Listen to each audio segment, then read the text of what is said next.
I let my sister move in after her divorce, but she brought secrets that are destroying my marriage. When my sister Lila showed up on our doorstep, she looked like a storm that had finally run out of sky.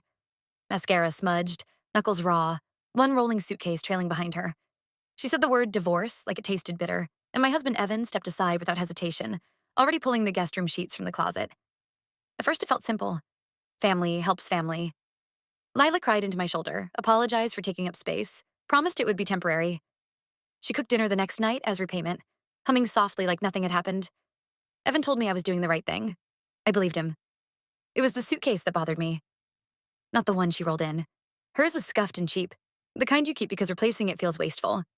The one that bothered me was the second suitcase I found 3 days later in the hall closet, shoved behind winter coats. It was sleek, expensive, and locked.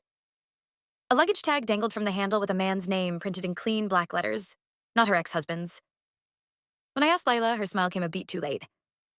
"Oh, that. Someone must have mixed it up when I left," she said, reaching for it too quickly. Her fingers hovered like she wasn't sure she should touch it. Then she laughed, a bright sound that didn't belong in her tired face, and said she'd deal with it later. That night, I woke to voices downstairs. Low, urgent. I crept to the landing and saw Evan in the kitchen, leaning against the counter in the dark. Lila stood close to him, barefoot, her arms wrapped around herself like she was cold. I couldn't hear everything, but I heard my husband's name from her mouth, soft and familiar. "Not like before," she whispered. Evan answered, and his voice made my stomach drop. "You can't just show up here with it."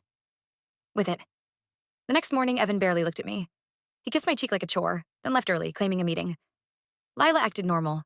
Too normal, chatting about groceries, asking if I wanted tea, smiling whenever I entered the room like she'd been practicing. But when she thought I wasn't watching, her eyes followed me with something sharper underneath. By afternoon, my phone buzzed with a message from an unknown number. A photo of Evan and Lila sitting in a car together. Not recent. Evan looked younger, but close enough to make my skin go cold. Beneath it, ask her what she took. Ask him what he promised. I confronted Lila in the hallway. "Whose suitcase is that?" For a moment, she didn't answer.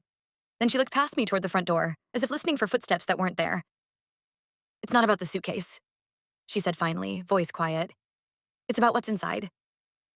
I tried to force a laugh, to make it normal, but my throat wouldn't cooperate. "What's inside, Lila?" Her smile returned. Thin, careful, almost kind. "Something Evan doesn't want you to know he lost," she whispered. And then, from the closet behind us, came a soft metallic click, like a lock turning from the inside.